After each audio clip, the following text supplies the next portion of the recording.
Okay, so this is a cherry blossom. It's a pin cherry. You can see from the columns of how the blossoms are. Then you can also see from, zoom out here a little bit, from the shapes of the leaves.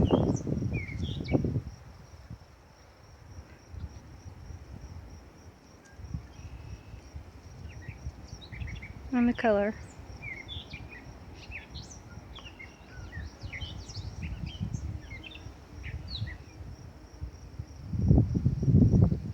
Then let me pull back here, and by the color of its bark, it's a kind of grayish reddish bark. Here's a better leaf with the wind not blowing quite so much. And if you have an older tree, this is what the bark may look like on the older part of the trunk.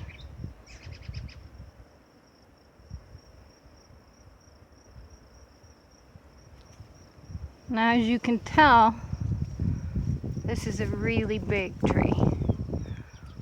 It has more cherries on it every year than I could ever dream of picking. It's way too tall for me. I would have to have a special picker or something to pick it on my own. And it being a wild tree, and I'm not a professional picker, I just do it as a hobby. I wouldn't want to harm this wild plant. And cherry bark is good for all kinds of ailments. And the pin cherries, they put them in jam, and they also use the wax for beauty products. I apologize, it's windy today. Now, my property on one of the, this is just one corner, I've got lots of willow. Willow has formula for some of the aspartame, so from its bark you can use it for pain. Also, willow, what I use it for is during the winter or whenever I cut it, and I like to go back and use it for basket weaving and other really awesome things that willow is used for. But don't take my word for the herbal medicines for anything. I would consult a herbalist or a book, especially on dosages. I'm not a professional. Here's a willow plant up close, one of the ones I was shooting earlier, with some of the blooms on it. They're very beautiful. In a later show, I could go over different willows that have all the different species. There are many different willow species out there, especially right here in this corner of southern Saskatchewan and southern Alberta and in northern Montana. This is a Canadian buffaloberry tree.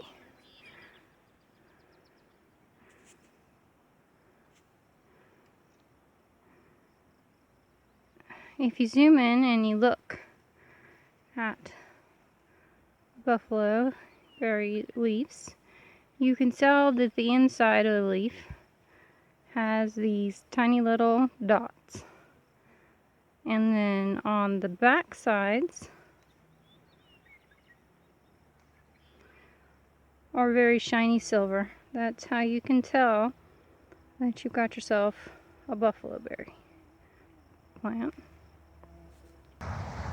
Also, by its thorns, you can see a thorn there, is another way that you can identify the buffaloberry. Now again, this one isn't in bloom, but when it is in bloom at a later time, we can come back and we can look at it, and we can also help to identify it by its berries. It is important that you identify the buffaloberry properly, because there are other species that look very close to it that can be harmful. The buffaloberry is used in Indian medicine by the natives, and they use the root and the berries for digestion issues. Here is another example of the thorns. You can see them real well there.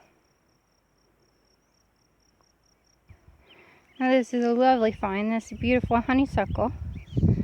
Honeysuckles are used in Chinese medicine.